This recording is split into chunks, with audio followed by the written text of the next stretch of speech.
Οδυσσέα Ελίτη από το Εν Λευκό. Χρόνος δεσμότης και χρόνος λιόμενος. Τον εκλείσαμε σε ένα μικρό κουτί μεταλλικό που το ονομάσαμε ορολόγιον και ησυχάσαμε. Όμως αυτό το κλασικό τικ-τακ που απασχολούσε τους παλαιούς μυθιστοριογράφους μπορεί να είναι μέτρηση, μπορεί και διαμαρτυρία. Τίνος είναι ο ένας του άλλου δεσμότης? Ποιος μας έδωσε το δικαίωμα να κάνουμε τον ήλιο, τον ανίδεο μετρητή μας? Και τι είναι τα ημερονύχτια, κέρματα που τα ρίχνουμε σε ένα τρίπιο κουμπαρά? Οι σοφοί, μερικοί σοφοί τουλάχιστον, διατείνονται ότι ο χρόνος δεν υπάρχει. Άλλοι το αντίθετο, ας τα βρούνε μεταξύ τους. Εμείς που δεν διαθέτουμε παρά τις γνώσεις ενός μέτριου μαθητή λυκείου, ας τα πούμε αλλιώς, απλοϊκά. Όσο απλοϊκός είναι και ο τρόπος που βλέπουμε να προσπαθούν οι περισσότεροι να αντιμετωπίσουν και να εξουδετερώσουν τον υποθετικό τους εχθρό, που τον φαντάζονται να καραδοκεί σε κάποια γωνιά το πέρασμά τους, με ένα σακούλι γεμάτο ρητίδες και λευκά μαλλιά στο χέρι. Αξίζει να τους ειδούμε. Υπάρχουν εν πρώτης οι εκατομμυριούχοι των βιωμάτων, που με απανωτές περιπέτειες, ταξίδια, γάμους, επιχειρήσεις, δολοπλοκίες, μυστικές συμφωνίες και τα παρόμοια ζητούν να τον γεμίσουν, να τον στουμπώσουν σε τέτοιο σημείο που κυριολεκτικά να μην βρίσκει τρόπο να υποδηλώσει την παρουσία του. Να είναι σαν να μην αφορά τουλάχιστον τη δική τους περίπτωση. Στο άλλο άκρο υπάρχουν οι μοναχικές υπάρξεις, οι ασκητές, οι στιλίστες στο είδος τους, που του αρνούνται τροφή και αισθάνονται ότι έτσι του έχουν αφαιρέσει κάθε υπόσταση, ότι ζουνε χωρίς να υπάγονται στους δικούς του νόμους. Τέλος, υπάρχουμε κι εμείς οι άλλοι, που βαφκαλιζόμαστε προς στιγμήν με την ιδέα ότι εάν δεν υπήρχε ο χρόνος, θα μπορούσαμε να είμαστε οι αιώνιοι νεόνυφοι μιας αγνώστου ταυτότητας ευτυχίας. Ύστερα το βάζουμε κάτω και κάνουμε πως δεν καταλαβαίνουμε. Κανείς μας δεν έδειξε την πρόθεση να τον χτυπήσει στο αδύνατο σημείο του, που είναι η συμβατική του υπόσταση, αυτή που εμείς οι ίδιοι του προσδώσαμε απλώς για να διευκολύνει τις καθημερινές μας συναλλαγές. Μας τρομάζει το ποσοστό της αυθαίρετης σκέψης που απαιτείται για να σπάσουμε το φράγμα του κοινός νοήν και να αντιληφθούμε ότι τα κομμάτια της ζωής που προσκτάται και συμπαρασύρει στην ευθύγραμμη πορεία του ο χρόνος είναι δυνατόν να ανοούνται ως ανεξάρτητα, να αρμόζονται από διαφορετικές πλευρές και να σχηματίζουν μιαν άλλου είδους αλληλουχία, εξίσου, αν όχι και περισσότερο έγκυρη από την άποψη ότι προβάλλει ανάγλυφη την ονειρική φύση της ζωής μας και την κατακυρώνει. Χρειάζεται να αποβάλεις το λίπος του τυπικού των καθημερινών σου αναγκών, καθώς και όλα τα ουδέτερα ή άχρωα στοιχεία που παρεμβάλλονται ανάμεσα στα σημαντικά της ζωής σου και τα αποδυναμώνουν για να νιώσεις τις πραγματικές σου διαστάσεις.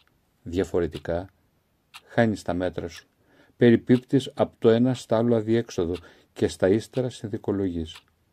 Δέχεσαι να ενσαρκώνεις το περίφημο πρακτικό πνεύμα που μπορεί να αποσπά τον έπαινο των δικών σου επειδή σου παρέχει πλουσιοπάροχα να φας και να πιείς.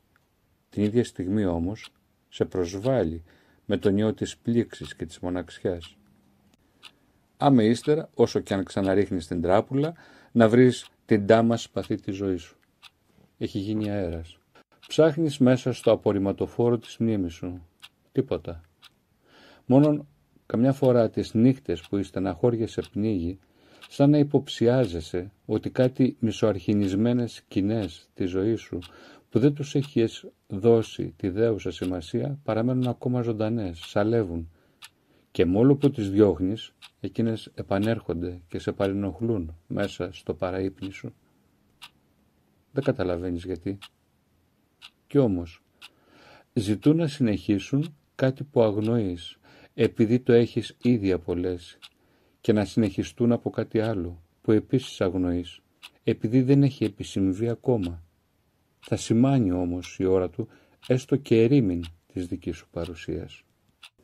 Χρησιμοποιώ εξεπίτηδες την υπερβολή που συνήθως με αποθεί, αλλά ακριβώς στην περίπτωση αυτή με βοηθά να πλησιάσω και να πλευρίσω το παράλογο μέρος μιας τέτοιας υπόθεσης, όπου ανάμεσα σε μια υπέρμετρη αποτίμηση και έναν άστοχο παραλληλισμό ζητώ να βρω τον κοινό τους παρονομαστή. Αλλά μήπως τι άλλο ζητάμε να κάνουμε όλοι μας από τη γέννηση στο θάνατό μας, παραπλανημένοι μέσα στις συμπτώσεις και τις τυχαιότητες, που άλλοτε βλέπουμε να μας αποκλείουν την έξοδο, άλλοτε πάλι να μας διανοίγουν ευρείες λεωφόρους. Κανείς δεν δείχνει διατεθειμένος να μπει σε ένα τέτοιο επικίνδυνο παιχνίδι, προπάντων αν συμβαίνει να είναι, όπως λέμε στα νομικά, συνετός οικογενειάρχης. Αρκεί εν τούτης να ρίξεις λίγο διαλυτικό στο άθροισμα των ημερών του για να δεις ότι προπολού έχει μπει και εκείνος, χωρίς ίσως να έχει πλήρη επίγνωση. Κακά τα ψέματα. Πρόκειται για μια υπόθεση που τη σηκώνει ο καθένας μας, αλλά την υποδίεται και την ερμηνεύει κατά διαστήματα και σε γραμμή ευθεία, τη στιγμή που ο αόρατος σκηνοθέτης με αλλεπάλληλους τεχνικούς χειρισμούς ολοκληρώνει ένα σενάριο δικό του, όπου ο πρωταγωνιστής είναι όμως αμφίβολο ή μάλλον από σένα εξαρτάται αν θα παραστείς ποτέ στην προβολή του. Έτσι και το πιο παράδοξο αποκαλύπτεται φυσικό ή και αντιστρόφως. Αλλά μια που φτάσαμε παίζοντας ήσαμε εδώ, ας κάνουμε και ένα βήμα πιο πέρα.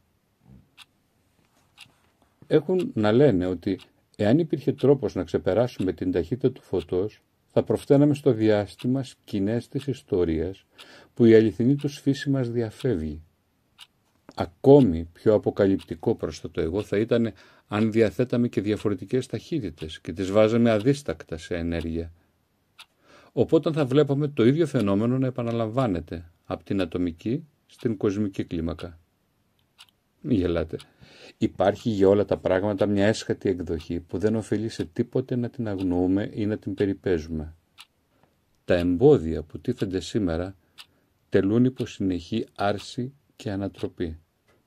Μια μέρα τα βελανίδια δεν θα πέφτουν κάτω από τη βελανιδιά, ενώ τα κατορθώματά μας θα περνάνε ψηλά, πολύ πέρα από τις προθέσεις μας. Τότε και η ποίηση που συλλαμβάνει και αποδίδει την ψυχή του ανθρώπου με ακρίβεια δεκάτων του δευτερολέπτου δεν θα μας φαίνεται πλέον ακατανόητη. Μουσικήν ποιείται, οφείλει.